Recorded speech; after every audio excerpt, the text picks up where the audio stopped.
Hey y'all, I'm Leah Lawrence. And I'm her husband, Mitch Lawrence. And you are listening to the Southern Spirits Podcast, where I regale my husband with Southern stories of the macabre, creepy, and strange. And I drink. So what are you drinking tonight, Mitchell? Our beer tonight is Sunspot, brewed and bottled at Interstellar Ginger Beer and Exploration Company in Alabaster, Alabama. 6.6% alcohol by volume. Let's read the bottle. Sunspot explodes with a dry citrus blast. Light and refreshing, you will want to enjoy it again and again. It is made with fresh lemon, lime, and orange juices. The perfect beer for when you are feeling a little bit citrusy. And what I have to say is I really didn't like this at first. It's grown on me a little bit, so I'll tell you that, Leah. It's not as bad as I originally thought it was. But I couldn't figure out what it was I wasn't liking. Because the first thing that hits you is that lemon and lime. And it's alright. It's pretty good. And then it leaves and my mouth is just filled with almost like a vomit type flavor. And I couldn't figure out what it was. And then I read that it's the orange juice. That's almost definitely what it is. I don't like it. The flavors don't mix together well for me. But again, I've had a full one now. It's grown on me a little bit. I'm still not a fan. Leah likes it more than I do, though. I like it a lot. It's one of the ginger beers that I prefer. So this brewery is actually in the town over from where I went to college, and it was not there when I went to college, which is sad because it looks like a fun place. But this is one of their sort of flagship ginger beers. Everything that they brew there is ginger beer. It's not like a regular beer. It's a ginger beer brewery. And I've had a few of their things. Some of the stuff I really like. Some of it's kind of meh, no thanks. But this is one of the ones that's super popular there from what I've seen on Instagram. And some of my friends that still live there have visited because this particular one actually glows under blacklight. Oh, does it? Yeah, and the brewery has a tap room. Yeah, the brewery has a tap room that under regular circumstances they have a lot of live music and stuff like that, and it's very space themed, of course, and they have a lot of black lights. So a lot of people ordered this particular beer specifically because it glows really brightly under the black lights there. But to me, it's a really mild, kind of sweet ginger beer. It's a good starter for people that haven't really gotten into ginger beer. But yeah, if you aren't a huge fan of that like orange juice flavor, it just lingers. That's the problem. You probably wouldn't like it. I love it. I don't have a problem with it at all. I could drink all 4 of these. They come 4 in a pack.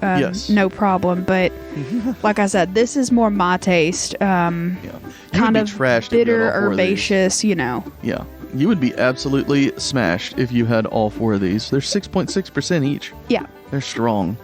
But I gave it a 7 out of 10. It's not terrible, but I would prefer something else, personally. But Leah likes them, so we'll let her finish them. Our shot in the dark for the night, Purveyor Series Double Oak Bourbon. Bottled and aged by John Emerald Distilling Company in Opelika, Alabama. 43% alcohol by volume. And we had it on about a month ago now. Refer to episode number 116, which was entitled Plankin' and Plunkin', if you want to hear the full review. It got a 7.25 out of 10 overall. It's bourbon, and we're not big fans of bourbon. And the shots are going to be miserable today. But that's it, Leah. That is it for the alcohols. What are we going to do now? Be disappointed in the fact that we have to take bourbon shots later. Yeah, for real. I'm not looking forward to that. I guess we can go into a sassy Southern staying. Okay. And look, y'all, I realized that last week I fucked up, and I apologize.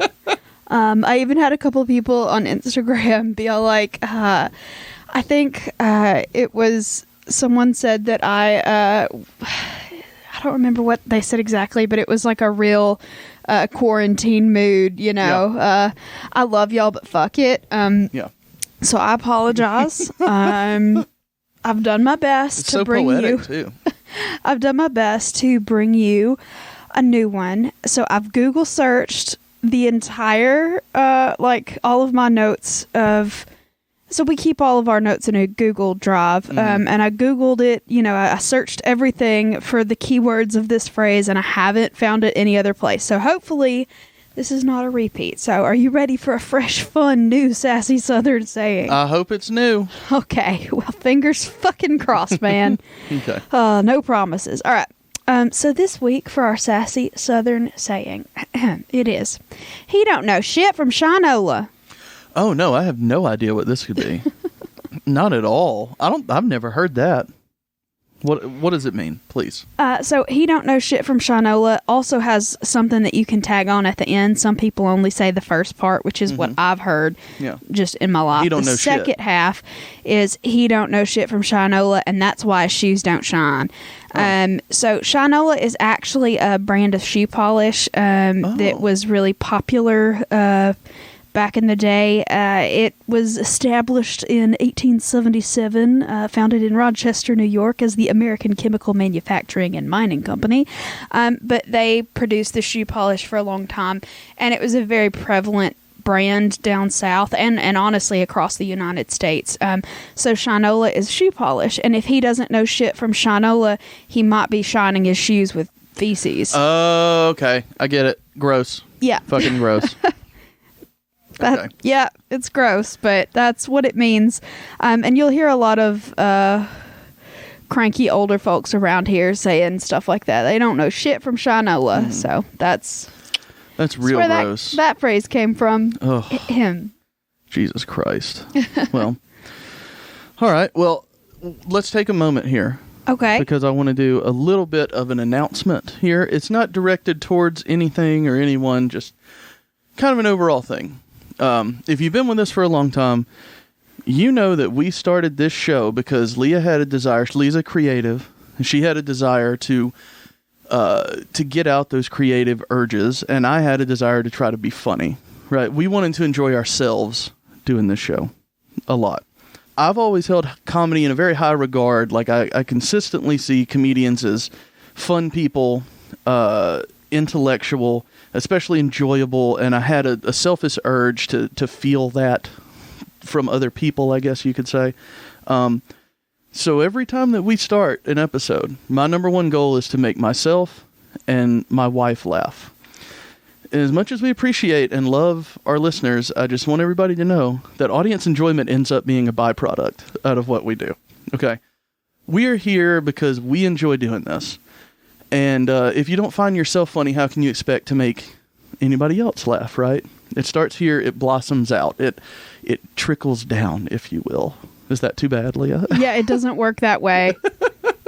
The laughter trickles down. It doesn't, though. So that's the problem. We thoroughly enjoy doing the show every week. It's just fun for us. I get to try to barely be funny. Leah gets to look up fun stories and tell them to me in a creative way. And the day that we stop enjoying doing that show, we're going to put out some kind of a statement, an episode of something that says, it's just not fun anymore, and we're not going to do it anymore. Because that's when the show stops, when we don't enjoy it anymore. But until then, we're going to relish every single second of this and make each other laugh, however that comes out, however it happens. And I just want to say, Leah, in closing, frogs are bitches and we don't negotiate with terrorists. Amen. I just want you to know that. Thank you. Nor do we accept ultimatums. So there you go. That's all that I had to say. I just want everybody to know we're still having a great time and we're not going anywhere. We're not planning on it. But when we do, we promise that you'll know about it. We'll promise that you'll know that we aren't having fun. Yep. So that's it. Until then, we're going to have fun and you're just going to have to deal with it, I think. So sorry if our fun gets in the way of your fun. Yep. But there you go. I hope the trickle down works. Trickle down never works. That's why our listener count's so fucking low, man. Yeah, I guess so. I don't know what it is, but damn, why won't anybody sponsor us? It's the trickle down. Well, I mean, we have hundreds of listeners, but you know, we do, and I appreciate every single one of you. Mm-hmm. Absolutely. But so, I guess it is the trickle down. We should embrace the socialism aspect of podcasting. And we should make everyone laugh, or at least share in the laughs. Everybody can have some of the laughs, right? I'm down for it. Okay. If anybody else wants to write the notes, y'all, send them in. I will read your script 100%. Yeah. Whew. Well, all right. We do have to do some fan-hosted episodes. Yeah, we do. And now that we have all sort of become acquainted with Zooming and the like, I think it's possible that we can go ahead and start recording those. So, we're going to get on that, and I'm very excited about it. Yeah, if you are a $20 patron or have been one in the past and you still listen, let us know, because you can absolutely write some notes up and tell it to us and then have it go out to everybody. So we're planning on contacting the people that have either been a $20 patron in the past or are one currently. We've had one $20 patron do it like a year ago. But like I said, that's because they were physically able to be in our home. Also a personal friend. So that helps, someone that could physically come to our house. But now I think we've got it to where we're pretty sure that we can do that kind of situation over, the internet, because, magic. So hopefully we'll be able to get that out very soon, and we're going to be contacting people. So if you are a $20 patron or have been at some time in the past, and want to go ahead and schedule recording your episode with us, you know where the email is.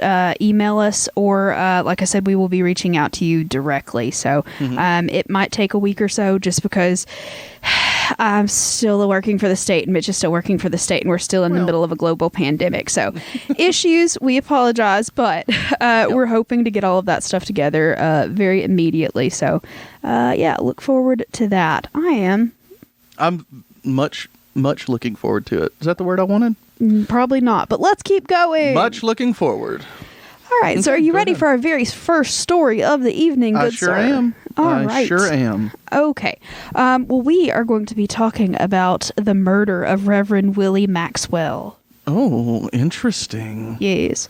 And turns out he was a voodoo guy. Now, we've had a voodoo murder case previous to this. Was it 1 week, 2 weeks? I don't remember. I don't know what you're talking about. You're talking about how long ago it was? Yeah. I think 2 weeks. 2 weeks? Okay. I didn't think it was last week, but things, y'all, things kind of go together. Like, I'm not even sure what day it is right now, currently. Wednesday.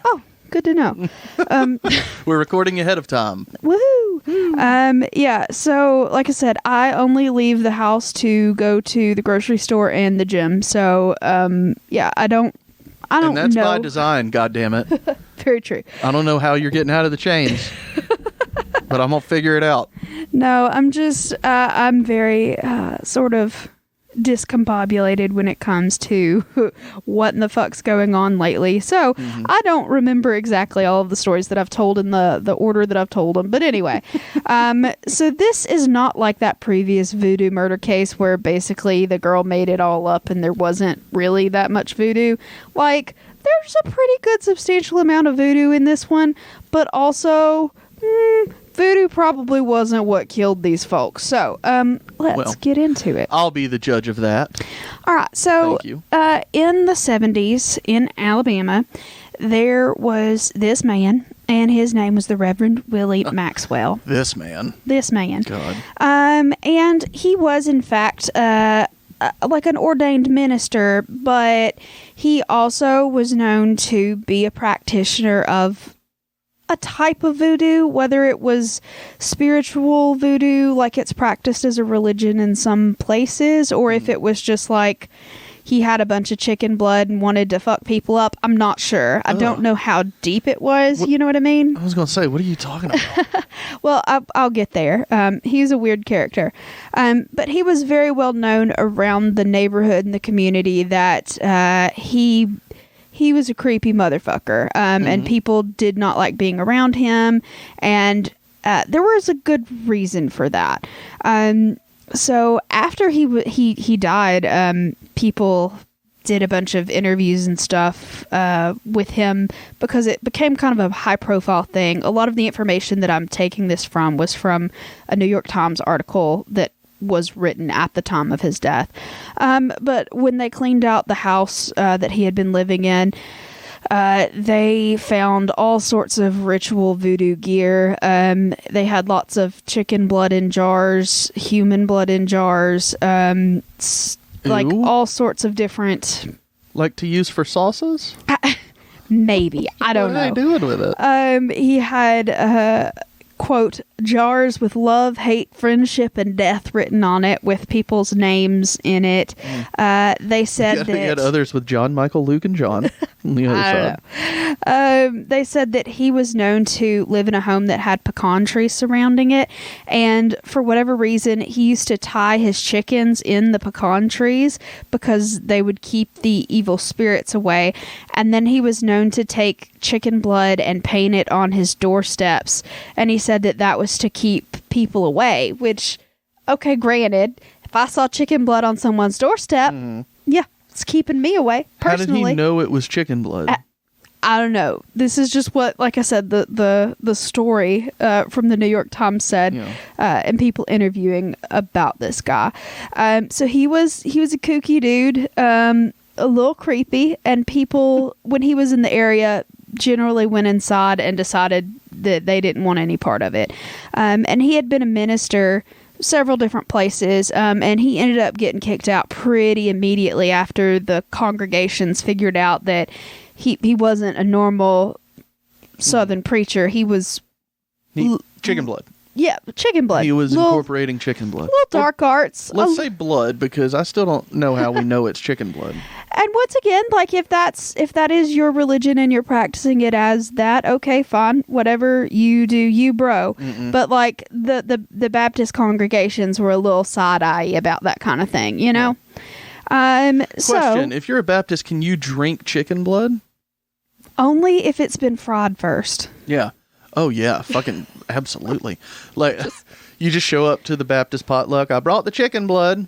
Everybody. I mean, you can't have a beer, but you can eat all of that fried food. And I would imagine chicken blood's okay because there's 0 ethanol content in it. I'm just saying that if my grandmother could find a way to put that fried chicken batter that she puts on chicken onto chicken blood, I might think about eating it. I'm just saying. I'd eat it. I don't give a fuck.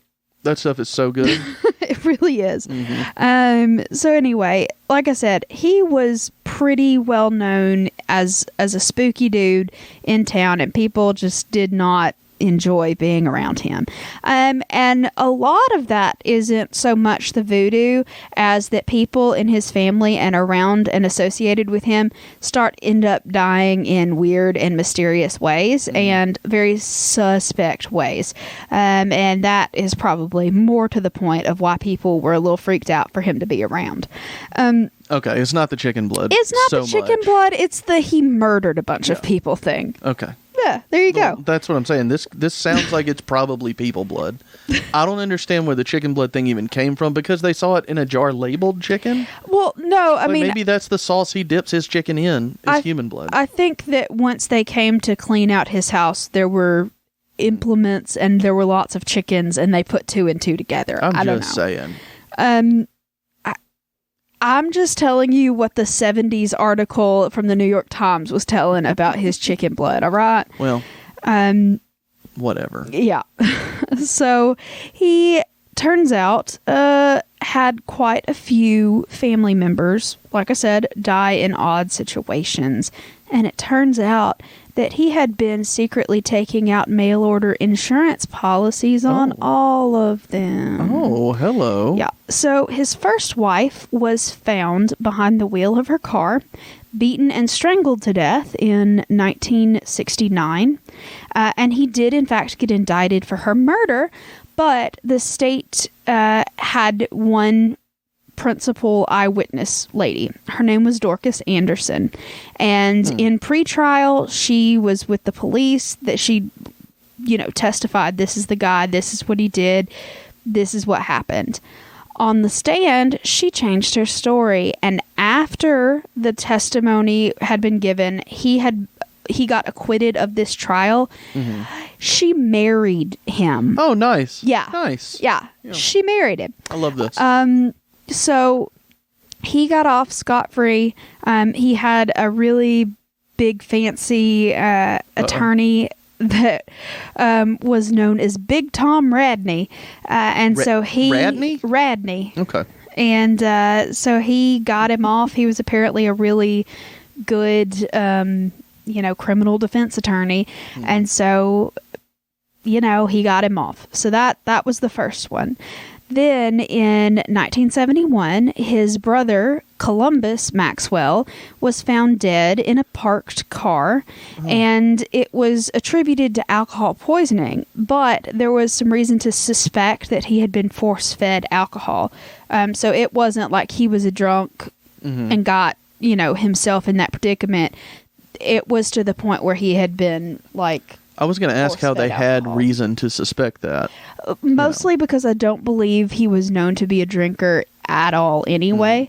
And also just because I think the sheer amount of alcohol that was in him was he would have blacked out before the rest of that contents could have been put in him. It was just such a high blood alcohol content that it probably would not have been possible if he was the one consuming the alcohol. Okay. If that makes sense. Yeah, it does. Yeah. So they couldn't sort of pin that one on anyone, so it just sort of was caused, they claimed that it was just alcohol poisoning, whatever.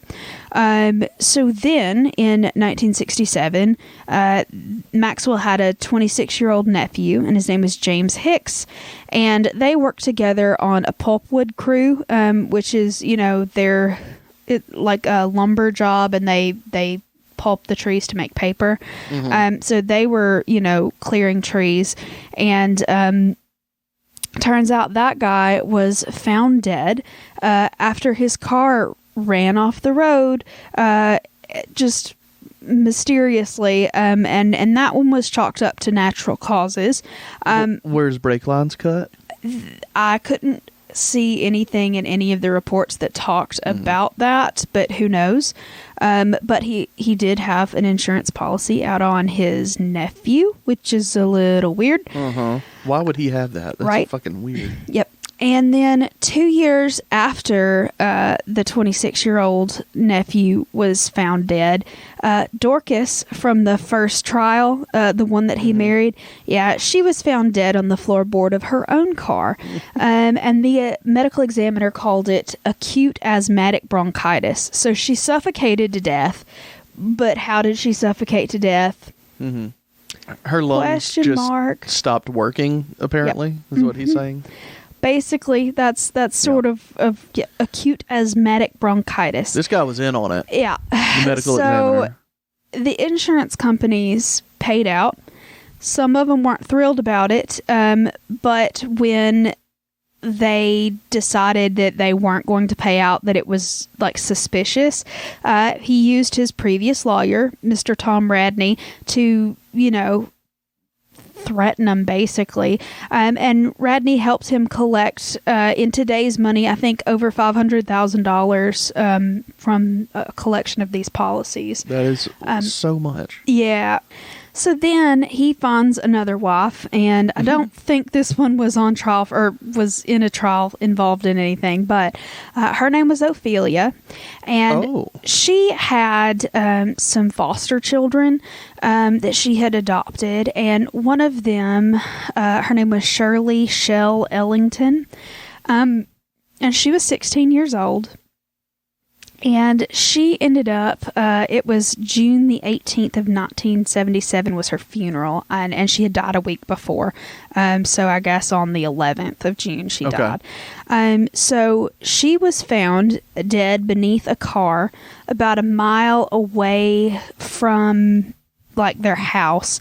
And it looked like when they showed up, when all of the authorities showed up to the accident site, it looked like she had been changing a tire, but the car had fallen off the jack and crushed her head. Oh, God. But they were very suspicious at the scene, and everybody involved thought that the scene was staged, that she had definitely her head had been crushed in before and placed there. Good God. Yeah. So they were very, very suspicious, and they definitely, there was an autopsy that was performed and all of that stuff. So on June the 18th of 1977, it's her funeral. They are at the House of Hutchinson Funeral Home in Alexander City, Alabama, and they were all, attending this funeral. Now, this was a big funeral because this was a young girl in the community. The New York Times said there were about 600 people there. So that's a big ass funeral. Lots of folks there. Why did everybody know this girl? I mean, when anyone young like that dies in a tragic way in a community, lots of people come out. It just, I don't know why, but it's it happens. But anyway, I guess, but yeah. I don't understand it. So basically everybody, all her friends, family, everybody's at this memorial service for this young girl. And Maxwell was trying to keep, a low profile. Now, in the New York Times article, it says that he was the one that was giving the eulogy, but in a lot more local papers, it doesn't say that he was giving the eulogy. It said that it was another reverend, an E.B. Burpo Jr., which is a great name, if you ask me. I love that name. Yeah, Reverend E.B. Burpo Jr. That is the best preacher name. I mean, that's like when I go into witness protection, like that's the type of name that I'm getting. Yeah, it's great. I have a lot of gas, so can you make it Burpo? Yeah. So, from what I could tell, piecing together different articles, it basically, I think that what happened, which once again, I wasn't there, who knows, but he was just sitting in the pew trying to be chill, trying to not draw attention to himself, because at this point pretty much everybody in the town thinks he did it, because he did, allegedly. And so his wife Ophelia, who was the adoptive mother of this girl, looked in the casket and she got really overwhelmed. So he stood up by her and tried to sit her back down. And it was at that point in time that the girl's older sister, who was also adopted by Miss Ophelia, she stopped and she basically called Maxwell out and said, "You killed my sister, you're going to pay for it," and everybody's like in the middle of the funeral? In the middle of when you go up to the body in a funnel looking at it. So in the middle of that, she basically calls this motherfucker out and is like, "You killed my sister, fuck you." And for whatever reason, one of the girl's uncles was sitting nearby, and I think his name is Robert Burns. So he was an uncle of the daughter, or not the daughter. Let me try again. He was the uncle of the girl that had been killed. Right, so, Ophelia. Yeah. No, the girl's name was Shirley. Okay, yeah, you're right. Ophelia is the wife that had adopted Shirley. My apologies. But yeah, so Robert Burns stands up and he has a Beretta in his pocket. And so he grabs it and shoots Maxwell in the head 3 times in the middle of the funeral. At the funeral? Yeah. But, okay, without any corroboration? Like he was just sitting there the whole time, she said it, and he went, "Well, gotta kill him." That's it? And there have been several interviews with him, and I'll read you some more of what he's a free man, is all I'm saying. Okay. We'll talk about it. So far, this is a little weird. Yeah, so he shoots him in the head just 3 times. Little. So in an interview that he did with the Alexander City Outlook in 2015, which is the local paper there in Alexander City, he said, quote, "I don't know. I guess I just lost it. I know I did. I lost it and I just started shooting him. I remember that much." So everybody, saw him and knew it happened. But his explanation was that basically he had just gotten back from Vietnam. He was suffering from PTSD. He was super duper pissed off because he was pretty sure that guy had, killed his niece, and he was upset about that. And he said that he knew he shouldn't have gone to the funeral, but he went anyway, and he was very angry, and he just sort of lost it. And when that girl yelled at him, he was like, might as well, and shot him 3 times in the head. I mean, that's all it takes to get away with killing somebody? Well, we'll get there. So lots of people, saw him. There was no use in him, running away. So he immediately just turned himself over. There were officers outside directing traffic for the funeral, and one of them happened to be his brother. And he was like, "Dude, I totally just killed someone in there. You should probably arrest me." So he Go ahead. Turned himself in. I don't know. Why was that hard for me? Oh, no, but you just said it a minute ago, too. But anyway, he turned himself in. And the police were a little bit pissed about him like going ahead and shooting that guy because they had already prepared the paperwork to charge Maxwell with her murder. Yeah. And they were like, we finally got one that we can stick on him because like the autopsy showed basically that she had been placed there. There was reason to suspect that they knew what weapon he had used, and there was also a policy taken out on her in his name, and so they had enough evidence at this point that they were ready to convict this man of murder, and they were not able to because he got shot first. So it turns out that they arrested him, and that brother that was the officer was like, you should probably hire that same lawyer that Maxwell hired to get him off of all of those other murders, Big Tom. And so he did. Radney. Radney, yeah. Right.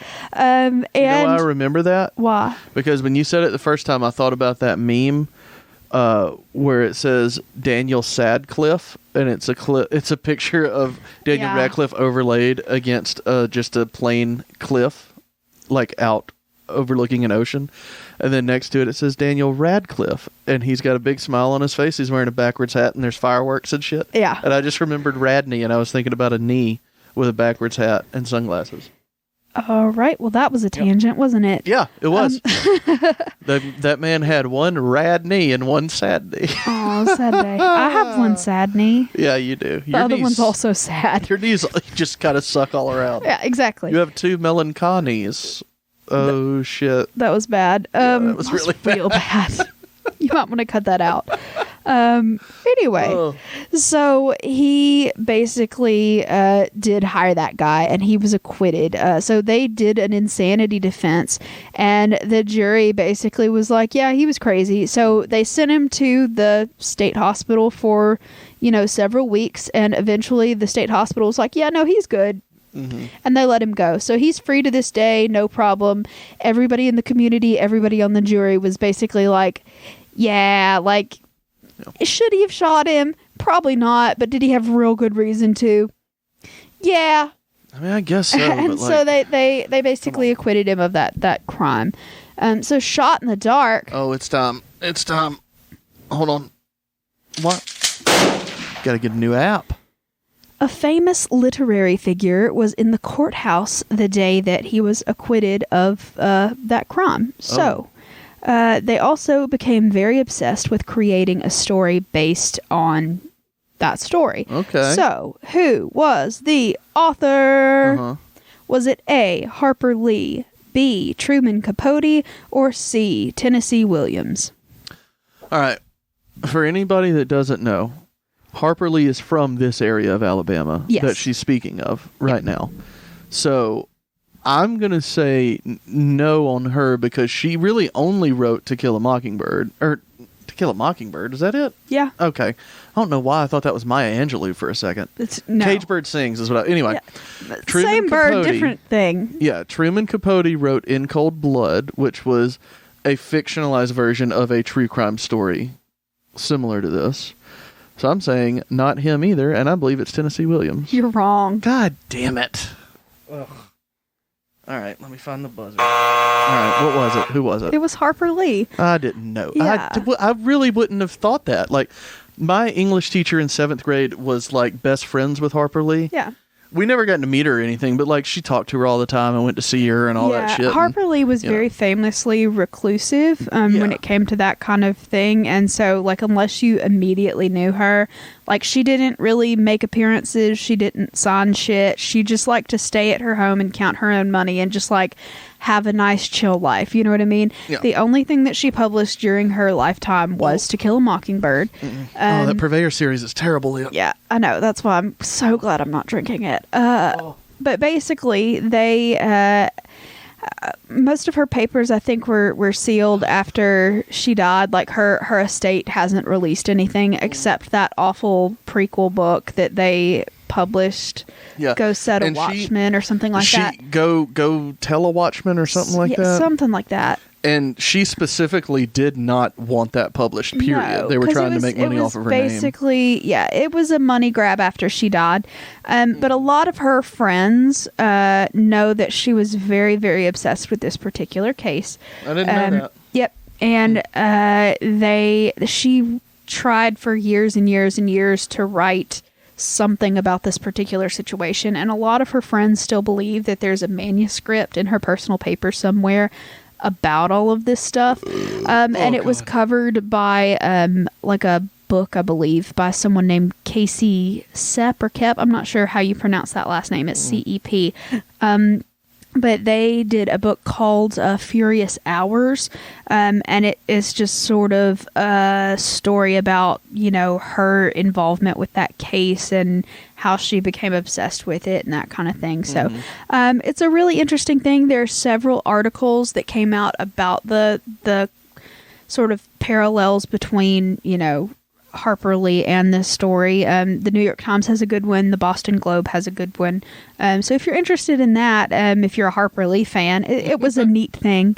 But yeah, so like I said, that does sound interesting to me. Yeah, it is very neat. Just, I don't know. Growing up in Alabama, Harper Lee's kind of a big deal. Everybody has to watch that movie. Everybody has to read that book. It's a thing. So I find it interesting, but whether people that didn't grow up here care about it, I don't know. She was calling it To Kill a Bunch of People for Money. That was the name of the manuscript. She only had the one title idea? Yep. It's always to kill some time because I'm bored. Oh, bless her heart. But yeah, another reclusive old lady writer from Alabama. Love it. Yeah. Yeah, but for real, that... when that prequel book came out a few years ago, I remember it being a huge deal because people were like, it was almost right after she died that they put it out. Yeah, well, I mean, I think because they were ready. They were like, die so we can make some money. I think it had been a couple of years since she actually died, but it was in poor taste. I've never read it, just because she didn't want it to be written, so I'm good. Well, I haven't read it because everything that everybody says it's bad. Yeah, everything I've heard about it is she specifically did not want it published because she didn't like it. Like, it was a draft of a story that was going to become something else, and she just never went back to it. It's like publishing your first draft of a research paper, like turning that in. Yeah. And she's like, no, don't. This is not something, like, it's not ready. It's not even something I want out there. And it was basically like her prequel story sort of getting to being able to write To Kill a Mockingbird, and so I understand. It would be like, I don't like it. I think it's icky. But anyway. I think what I'd heard was the publisher had it because she was like turning something into them and being like, okay, you were absolutely not putting this out. This was years in the past. But this is an idea that I'm working with. And so they just took that and she died and they were like, well, we got to cash in somehow. That's what I understand there to be with it. But I don't know. Anyway, that's everything I got. Yeah. Okay. Woo. Good. All right. Well, Leah is not providing anything else to me for that. So. I'm sorry. That was the end of the story. Let's just talk about Harper Lee for a while. Fuck the rest of that stuff. We should have just weird discussions about Southern authors for funsies, which all of those authors that I chose were all Southern authors. So they were all born down here. Yeah, because Truman Capote lived with Harper Lee for a while. Or they lived together, I'll say. I don't know if he lived specifically in her house. Because I honestly don't know. But I know they were around each other all the time. They were really good friends. Yeah. In the 50s, right? 50s, 60s? Somewhere around there. Yeah. Yeah. Well, that's it, Leah. That's all I got. Funsies. I'm just glad I got you on that, because I thought for sure you would pick Harper Lee because she's from Alabama. No. I saw through the trickery, and I overthought it. You saw through the trickery and got tricked? That wasn't there, right. That wasn't there. because I know that you knew that Harper Lee is from the same town that I'm from. Yeah. Which is Hope Hull, right outside Montgomery. I thought she was from Mooresville. It's around. It's all right there together. Yeah. Everything is right there side by side. So like, anyway, we're all conjoined. It's in that area. Mm-hmm. Just put it that way. Yep. Back home's country living. Back home's? Backwoods. That's what I was looking for. That shot is not good, and it fucked me up. Well, would you like to go ahead and get into our second story of the evening so we can put this to bed? Yes. Because then I'm going to put me to bed. Exactly. All right. So we're going to South Carolina for this one, and we are going to be talking about a spooky ghost. Spooky. Yeah, we're going to be talking about the Edgefield ghost. So this is one that happened way far back there when, 1820s, late 1820s is when we're talking about. Okay. All right. So this story centers around a family. The head of the household's name was Isaac Burnett. So the Burnett family, and they were living in Shepherd's Crossroads in that area of North Carolina, which is... it says today it's located about 15 miles away from the northwest of Edgefield, South Carolina. I don't know where that is. Okay. So if you live there, send me a postcard. But anyway, so I don't know. Always itching for a postcard. Always looking for an angle to get a fucking postcard. I fucking love postcards, and you know it. Leave me alone. Oh God, it's always something. It's always a postcard. You're a postcard shill. This whole thing was a big conspiracy to fill our walls with postcards. You say that, but it's not exactly a lie. But anyway, you started it, and like the first thing you said was, "We got to get a PO box so people can send us postcards with funny place names." Look, I fucking love postcards. I know. Like that was the idea came up. Let's do a booze and scary story podcast. Also postcards. I mean, fucking shit, Leah. Like, anyway. There's something about postcards that they're just so, like, the thing that you pick to put on this, like, piece of memorabilia about your place, about your town, about, it's just that local flavor, that weird. And I mean, there's some fucking weird ones. I don't know. Yeah. I just love them all. And I just like postcards. But anyway, that's completely beside the point. We are talking about Edgefield, South Carolina, and we're talking about the Edgefield ghost. Okay. So this family lived in sort of an agricultural area. There wasn't like a big town around or anything, but it was several collections of families that lived nearby, and they were all associated with the Baptist denomination. They were all Baptist. They all like sort of went to the same church, kind of just a little agrarian society going on there. And Isaac Burnett was just a farmer dude hanging out with this family, of whom he had quite a large one. So he and his wife Hedda had 7 kids. And the one that sort of features the most prominently in this story is a little girl named Martha. But I don't like little girl ghosts. She's not the ghost. Okay. No children die in this one. It is a disembodied, we don't know what it is or where it came from kind of ghost. How exciting. Yeah. So the voice started showing up in this family's house. So it is not, like I said, a specter. It's not something that anybody saw. It is a disembodied voice, basically. And most of this information all of this information is taken from a website called exploresouthernhistory.com, and I've used information from there before. Okay. And they have actually pulled all of their information from the archives of an old newspaper. It's called the Edgefield Carolinian, and the article that they pulled their information from was published on July the 11th of 1829. So this is an old fucking article. Yeah. So can't exactly verify any of the information. No, but it's a fun story. So this family started hearing this voice in October of 1828, I believe. 1828. And so, or was it 1827? Shit, I'm Leah, bad with numbers. I don't know. In the late 1820s, you get it. It's fine.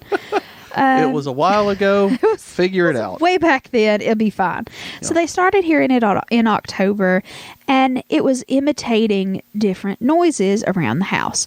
So it would imitate the noise of a spinning wheel. It would imitate the sound of like the yard chickens that they had. Oh, these people had chickens too, huh? Well, they lived on a farm, and it was just a self-sustaining farm. So yeah, of course they had chickens. Mm-hmm. And they first heard, so Mr. Burnett, the father, heard it first about 20 yards away from the house. And it was sounding like, it was making a succession of different noises. So it would sound like ducks, and then it would sound like a dog barking or whatever. And so I love the idea of ghost ducks. Yeah, ghost ducks. Okay, you don't need to make the ghost duck noise, Leah. Damn. Anyway, so basically he suspected it was just neighborhood kids hiding in the brush trying to frighten him and his kids. And so he went out and sort of like searched the grass trying to see what was going up. Nothing. He didn't ever find any kids. And so he heard it every so often, but like whatever, he could just like pretend that it's ghost ducks and leave it alone. You know what I mean? Like It wasn't bothering him. It was staying outside. It wasn't a problem. So he didn't think about it. Mm-hmm.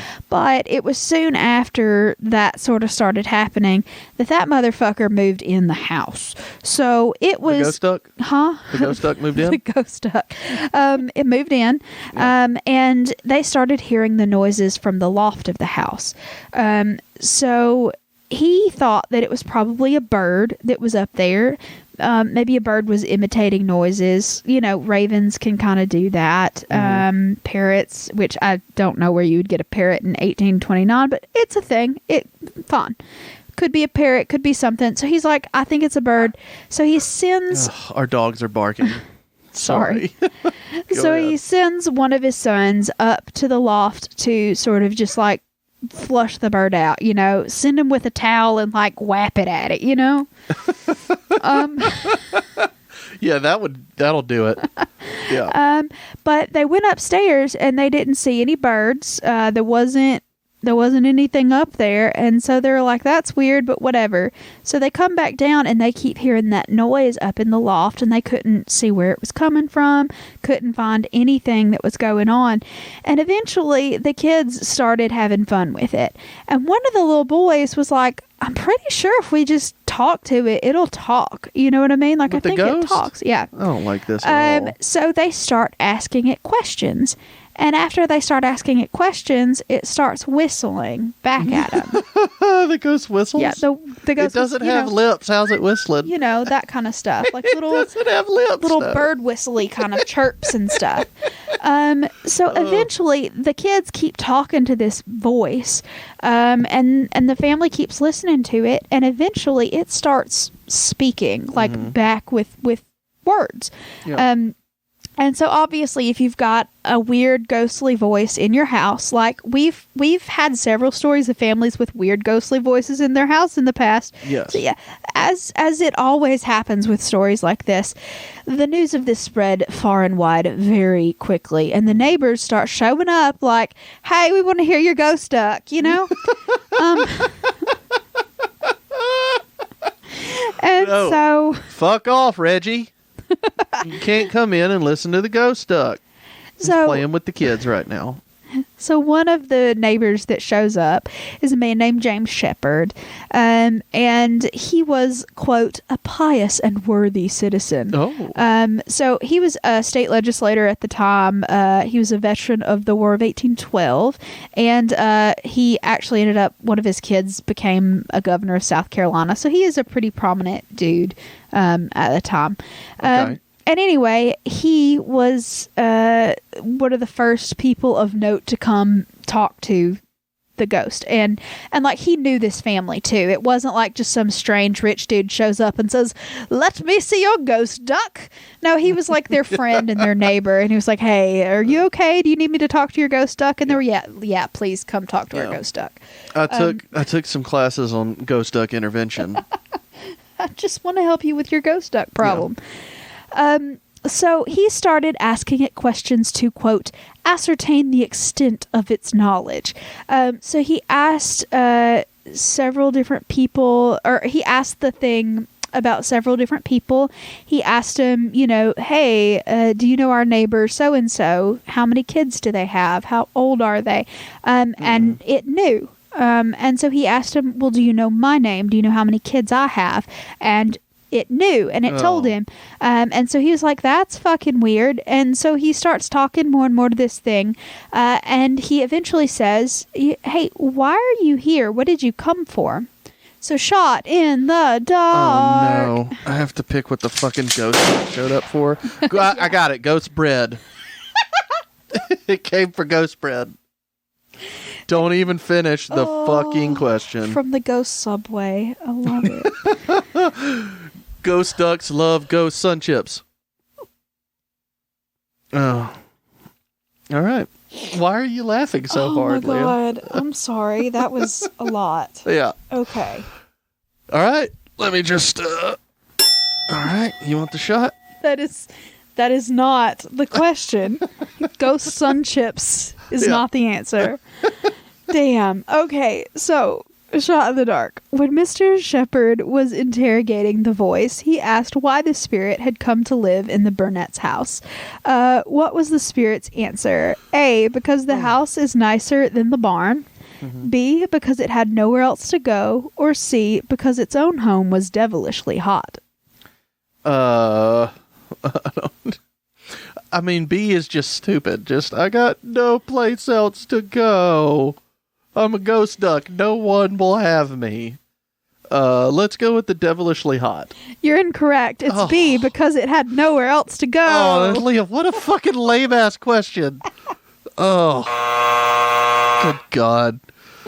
That's what it said. Every time they looked in the pantry, all the ghost bread was missing. It replied, because it had no other place to go. So, like, ghost duck, why are you here? And the ghost duck just kind of shrugs its shoulders and goes, ooh. Now, to be fair, it is an incorporeal, spirit. It doesn't take a shape. There's no phantasm. It's just a disembodied voice. Well. So we don't know if it's actually a duck or not. Whatever.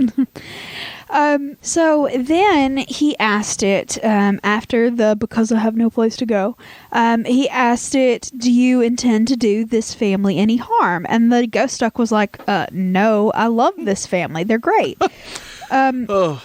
And then he, being a religious man, of course, asked, do you love Jesus Christ? And the ghost duck didn't say a goddamn word and would not answer any more. Jesus Christ. And he would not answer any more questions that the guy asked. So the disembodied voice completely refused to communicate with Mr. Shepherd after that. He'd talk with everybody else, but if Mr. Shepherd was the one that directed his comments toward the voice, fuck you, Mr. Shepherd. Leah, can I just say, I brought in myself a raspberry White Claw to help with that shot. Oh man, it's so good. It's so much glad for you. So much better than this fucking ginger beer. I like the ginger beer, but whatever. Oh, that's why you can have the last one. But that raspberry White Claw, y'all, if White Claw was made down here, that would be every week. Well, we're having White Claw again. Sorry, y'all. I've become a seltzer fanatic. I'm happy for you. Yeah, you should probably get back to the story. I'm sorry. Yeah. I'm just really into White Claw. Yeah, I'm very aware. I apologize. But anyway, so the ghost at this point starts taking particular interest in Martha, the daughter that I was telling you about before. Creepy. At the time, she was 10 years old, and she was pretty much one of the only kids that wasn't super interested in talking to this thing. So of course, it picks her to be the one that it wants to mess with, you know. Because if you're scared of it, it's going to fuck with you. It's just the way it works. So she was super freaked out. She just got sick to her stomach anytime she talked about it. She was just so not okay with that creepy ghost thing in her house. Mm-hmm. It kept trying to talk to her and mess with her, not in a malevolent way, I don't think, but she was just super terrified and freaked out about coming up and nipping her with his ghost beak. Once again, I don't think anything was ever physically moved or there wasn't any story of things moving around, no physical phenomenon, just the voice. I got it. You say that it would mess with her, it would just sneak up like right by her ear Just without her knowing whack. and just go, "Mack." Exactly. That was so loud. I could see in the recording software. I was very loud right then, and I apologize. I'm going to take that down. But it'll fix itself when I compress everything. But it was needed for the humor. So it turns out that she, was absolutely tortured by this thing until one of the family friends was like, hey, why don't you say a Bible verse to it? Because clearly it doesn't want anything to do with, like, religious things. It stopped talking to Mr. Shepherd because it asked him about Jesus, so why don't you try that? So the friend gave her a verse to memorize, and she did. It was 1 Timothy 1:15, and that passage says, "This is a faithful saying and worthy of all exception, that Christ Jesus came into the world to save sinners, of whom I am chief." And she memorized that, and anytime it messed with her, she'd just say that thing, and eventually it was just like, nope, not going to talk to you anymore, and it finally left her alone. So the ghost duck did not like the scripture. The ghost duck does not like the Bible, apparently, or just didn't think she memorized it very well. I don't know. I didn't know that. Ghost ducks do not like the Bible.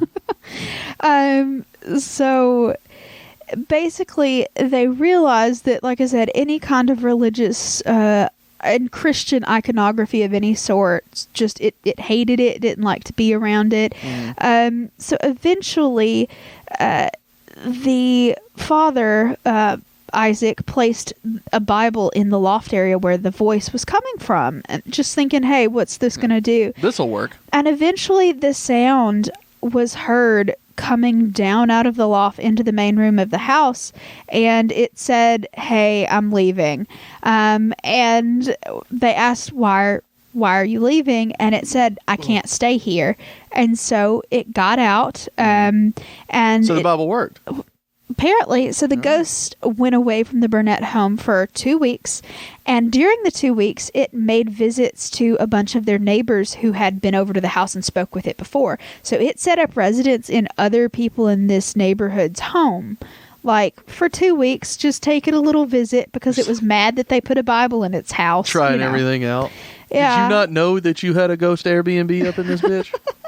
And eventually it comes back after 2 weeks like, oh, it's fine. I'm coming back to y'all. It's going to be fine. So the Burnett family at this point is really concerned that they've got like a demon or something in their house because it clearly doesn't like, religious iconography. It got pissed and left about the Bible. Like, they're a little concerned about what this thing might actually be at this point. So they call on a local minister named Reverend Hodges, and he shows up to drive it away. So he comes to the house a few times, and basically the ghost refused to speak while he's present. But finally, the article says, on May the 16th of 1829, a visiting neighbor came with the minister that had been. What? They showed up and the ghost had been speaking all day. Okay. And they decided, just randomly, or like two people? Two people. Was it standing there ranting like a lunatic on the sidewalk? No, just like having conversation back and forth, Okay. like what they would ask it questions and just that kind of thing. Okay. So anyway, they show up. It's been having a decision, and they end up deciding that they would communicate with the person that was asking the question, and the person that was asking the question would talk to the ghost thing. And that seemed to work pretty well.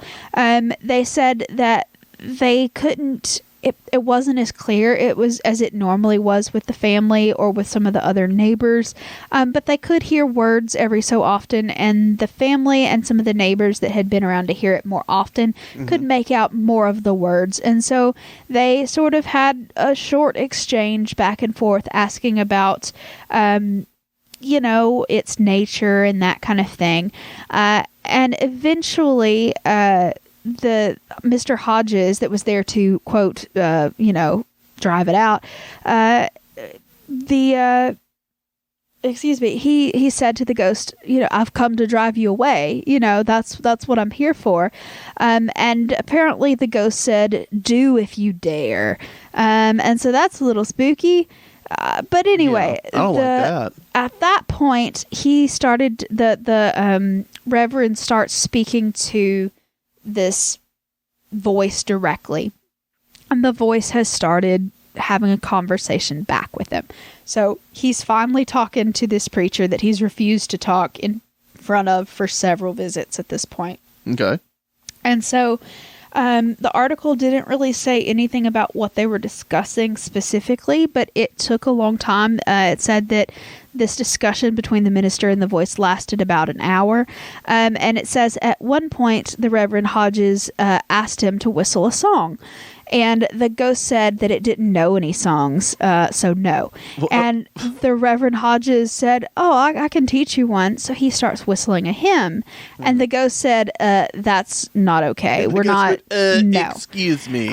So it starts whistling Yankee Doodle instead, very distinctly. The ghost did? The ghost starts whistling Yankee Doodle. I thought it didn't know any songs. Yeah, well, it fucking lied because it didn't want to whistle for that asshole. What is the world coming to when we can't even get a fucking honest ghost duck? An honest ghost duck is what I was going for. What is the world fucking coming to? Well, it's not coming to anything. This was in 1829. But right. Where are we now? Can't find one single honest ghost duck because that one set the goddamn trend. So yeah, eventually, after this whole conversation with the Reverend, they prayed over the household, and it was the minister's, I guess, suggestion to basically don't talk to this thing. If you don't talk to it, we ignore it'll go crazy and go away. Yeah, it'll leave you alone. And basically that pretty much started working. Mr. Burnett completely banned his children from speaking to that thing. Don't talk to it. Don't pay it any attention. And they heard it seldomly after that, but eventually after a couple of years, they didn't hear it anymore at all. So yeah, that's what happened in Edgefield. And of course, a lot of people think it was a poltergeist because, things. And some people think that it was one of the kids playing a prank. Yeah. We've talked about this before. A poltergeist is not necessarily just a ghost, right? Correct. There's something nefarious about a poltergeist, right? It doesn't have to be. I think mischievous is better. Mischievous, okay. So some poltergeist, like it depends on the culture and what kind of poltergeist you're talking about, because a lot of different cultures have ghosts that are like spirits, entities that are similarly, given that kind of power in folklore. Right. So some of them are malevolent, but for the most part, I think it's more of a mischievous kind of situation with poltergeist. Yeah. But not necessarily an evil intent, but just like a fun-loving type thing. Like just a mischievous, weird thing. But mainly with poltergeist, the thing that makes a poltergeist is that it can physically interact with objects. Oh, okay. I didn't know that. Okay. Yeah, so a poltergeist can rap on walls, it can move chairs, it can it's a much more physical entity than a lot of the other standard hauntings. And in a lot of cultures, that's what the difference between just a regular ghost and a poltergeist is that a lot of the times a poltergeist can physically interact with the world, and not in just like a little knocked over a candle kind of, you know what I mean? Like you've seen ghost stories where, they ruffle the windows or the door shuts or something like that. This is a much more active haunting where right. And poltergeists are generally also, so a lot of the times ghosts fall into categories of being either like a memory, like a sort of like an impression in space-time, you know what I mean? Like, and it replays unfinished itself. Business if the movies are accurate. Well, not even that. That is what falls into the second category, and that's one that's conscious. It's a ghost that has some kind of purpose, that is cognizant in some way, that has some kind of it is doing something. It has a purpose. It's not just like Patrick Swayze in Ghost, in the movie Ghost. Yeah, he's got a purpose, but all the demons that were around that try to drag them to hell, those are the first type. No, demons are a completely separate category. We're talking about human. Demons, though. We're talking about human spirits. Okay. So I there are was so ones, close. No, there are ghosts that, like I said, are memories that are like on a loop that a lot of people conjecture is like an electromagnetic phenomenon. Mm-hmm. And then, like I said, there are others that have more of a purpose, that have more agency, and that's the type that most poltergeists fall under. Okay. So. Yeah. Leah describes weird things. Yeah, good episode title. There we go. Oh. That's perfect. Leah describes weird things. That's what I mean, that's the whole show, though. It is the whole show. By the way, we're changing it. We need a graphic artist to come up with a nice logo for Leah Describes Weird Things. It's a new show. We're not doing alcohol anymore. We're doing cheese along the theme with last week. Leah Describes Weird Cheese. I could do that too. Now we're talking. The most appealing cheese to me that I really wish that we could try was, do you remember, y'all, we're avid Good Mythical Morning watchers. I'm sure a bunch of you are too. But a few years ago, they had the episode where they were rating cheeses blindly. And there was that Rachel cheese that they said was super sharp. I want to try that cheese, but it's super expensive though, because the guy who made it made like one batch of it and named it after the ex-wife of his or whatever it was. That's why it's called Rachel. But I love blue cheeses. You love blue cheeses. We love sharp cheeses. And it was like a sharp blue cheese, wasn't it? I honestly don't remember. I know the episode you're talking about, but I don't remember. I want to try that Rachel cheese so bad. Let me rephrase. I want to try Rachel's cheese so bad. That doesn't help. We have gone on a weird tangent here at the end. So if anybody else wants to know any more about what Leah thinks about different ghost entities from around the world, yeah. You should start a singular podcast by yourself where you just describe weird things, including cheese, because cheese by itself is fucking weird. Y'all, it is. And anyway, oh my God. About the cultural relevancy of cheese and the different cultures that develop cheese products. Here we go. Oh my God. It's a weird topic that I would totally dive into, but I'm not going to. It's one of those weird specific interests of mine that I'm going to talk about all day if I don't shut the fuck up. No, don't do it. Go for it. No, I'm not. This is your show. It's not. But I mean, it literally is. Yeah, it is. But I have too many projects going on right now to start another podcast. I have 2 podcasts and another project on the way, and I can't. We should talk about that eventually, but not right now. There's another project upcoming from Trash Adjacent Productions. Yeah. And Mitch will not be involved. And that's all there is to it. I mean, you will be involved, just not directly. Yeah. And it's exciting. Teaser. Moving on. By the way, it's Leah creating a cheese YouTube channel. It's not. Oh my God, but how good would that be? That would be amazing. Like, what does YouTube have? Everything except for a channel devoted to fucking cheese. I bet there is one. Oh, there's gotta be. Because it has everything else. Leah has been watching soap making videos. A lot of them. And they're fantastic. They're fascinating. But I'm just saying, there's probably somebody doing that with cheese. Okay, so the reason I started watching soap videos is because I had the word saponification stuck in my head. I don't like that at all. Makes me think of the word supine. Is that what it's about? It's not. Saponification is when fats turn into soap. Yeah. Because of a lot. Soaponification. Okay. Yeah. It's because it's when an alkali substance is introduced into fats. And I was originally thinking of that word because of, so if dead bodies are left in certain conditions underground, some of their bodies can turn into soap. So you can have a soap mummy. Basically, all the body fat has turned into soap. Adipocere. It's like corpse wax. I watched Fight Club. I know where soap comes from. And also TNT, therefore. Weird. Anyway. Plastic explosive, not TNT. So anyway, and I was looking up things about saponification just because if I have a word stuck in my head, I have to look up things about it. And then I found this weird soap maker from Texas, and I think she's fun, and all of her soap is really pretty. So I've been watching soap videos. Sue me. I don't want to see you about it. I'm just saying you've been watching them, and I was like, people fucking watch this shit, and I watched one. I was like, all right, I get it. Yeah, no, it's supremely satisfying, and yeah. 10 out of 10 would recommend.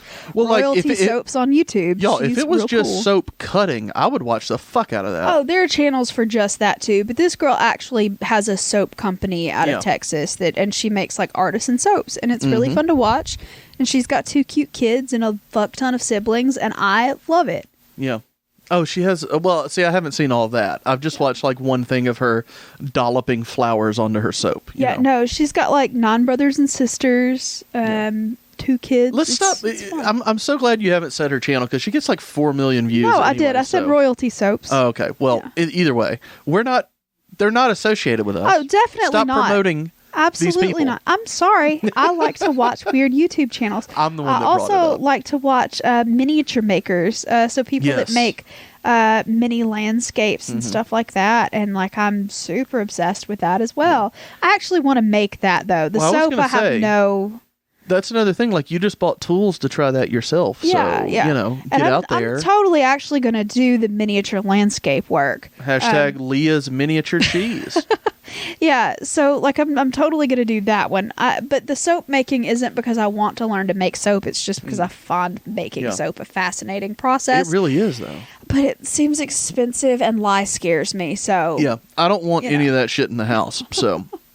Like, you can do it outside in a basin or something, but don't do it in here. Yeah, I'm just saying, I really like watching other people craft things that are important to them. It makes me happy. So if anybody else has any YouTube recommendations, throw them my way. Yeah. Any fun crafting stuff? Leah loves crafting stuff. Yeah. And, like, I watch them with her, and I'm like, okay, I'm not really into this, but I get it. Yeah. And I enjoy watching the couple of things that I watch, but like I'm not into the soap stuff, but I completely understand. Yeah. And polymer clay artists and into it. The miniatures I'm not fully there with you on, but I do I understand. I get where it's coming from because they're fun, but it's just not something for me. I just have an obsession with miniature terrains. I do. Yeah. I don't know why. God, give me some HO scale trees and I'm down for it. Wish I would have known that years ago. I would have been dressing like miniature terrain this whole time. Just a mini peak in a valley. Oh, bless your heart. Yeah. We've gone on far too long. Yeah. Well, we started talking about stuff we enjoy. You know, what are you going to do? It's a rambly-ass episode. I enjoy a good Mythical Morning and video game videos and... what else do I enjoy, Leah? Baseball videos. Mm-hmm. There's this channel. Oh my God, y'all. Let me tell you about this channel. This guy makes, it's called Foolish Baseball. All right. Again, not associated with us whatsoever. Gotta even know we exist, but they're amazing because he does graphics in 8-bit, like old video game, stuff for his graphics cards. And then he analyzes certain things about baseball in a statistical, not even statistical, but an analytical way, because analytics is anyway, if you're a baseball fan, you know about analytics taking over, and it's fucking fascinating too. But Leah doesn't care about those things. Oh no, that's boring. I've tried to explain to her about spin rates and WAR within baseball, and that this is the kind of things that he focuses on, and BABIP, which like, Leah again doesn't understand. Once again, it literally combines the 2 things that I dislike the most: math and sports. The fuck am I going to watch that for? It's fascinating. He's so entertaining. No, I like Ask a Mortician. She's great. And then I like everything about crafting. Yeah. Let's save this for Midweek Minis. Midweek Minis, we're going to go over our favorite YouTube channels. We haven't done that in a while. Yeah, exactly. So that's what I'm saying. Let's do it. We have an idea now. Okay. I'm cutting all this shit out so that we can do it Wednesday. I'm fine with that. And if you want to ask more of Leah's opinions about different types of ghosts or trolls or mythological creatures, let me know. Forgot about ask that part. Ask a question and I will talk a lot about it. Yeah, we did a real episode, didn't we? Yeah. I forgot about all that. Because, like, I got kind of drunk, and you know how I am when I'm just a little bit tipsy. If I want to talk, like, I want to share things with people, and I'm in that mode right now. Yeah, I But know. we're an hour and 14 minutes in. Yeah. And I don't think that we have the time. No. So with that being said, Thank y'all so much for listening to the Southern Spirits Podcast. Wait a second. Did you do a toast? Oh, shit. You didn't do a toast yet. Oh, shit. All right. Hold on. Leah's got to pull the computer back up. She closed it. It's here. Okay. All right. Okay. Take it back. Everybody hoist your very tired goblet arm high into the sky. Y'all, I'm so sorry. Okay. Well, we got to talking about shit. It's not your fault. Anyway. All right. Toast. If you are a witness to his first wife's murder, don't marry him or you'll end up just like her. Oh, God, Leah. Yeah, I know. I'm sorry. Spooky voices in your home can really screw with your noodle. Just remember, no Amazing Grace. Ghosts prefer Yankee Doodle. Oh, okay. You didn't say drink. Drink. Okay, there we go. Or stop drinking if you're Mitchell, because clearly we've gotten into a weird place. Again, when I'm just a little bit tipsy, because I'm not drunk, but I've had 2 shots of bourbon and 2 nasty ginger beers and now half a raspberry White Claw. Fucking perfect cap to the night. I just get in this explanatory mode and I want to share things with people. I get excited about stuff. And I'm there. I want to talk about fun things. And Leah hates when I talk about fun stuff. She prefers to be melancholy most of the time. Don't you, Leah? What the fuck are you talking about? Your melancholies, like we were talking about earlier. Oh my God, what a terrible throwback. Please outro us. Come on, Leah. Melancholies is fucking hilarious. Outro. Okay. Well, thank you all so much for listening to the Southern Spirits Podcast. Follow us on Facebook, Instagram, and Twitter. Send us an email to southernspiritspodcast@gmail.com. Join the Facebook community chat. Listen to Trailer Trashy, the other show on our network. It's fantastic. Send us postcards or any other fun stuff to our P.O. Box, which is P.O. Box 1743 in Hartselle, Alabama, 35640. I said weeks ago I was going to stop spelling Hartselle, and then I did it again last week, didn't I? Mm-hmm. Yep. Fucked around. Join the Patreon, patreon.com/Southern Spirits Podcast. Get you some swag and help us pay for more White Claw. And I think that I've gotten everything, Leah. Did I get everything? Yeah. All right. Well, we will see y'all next time. Bye, y'all.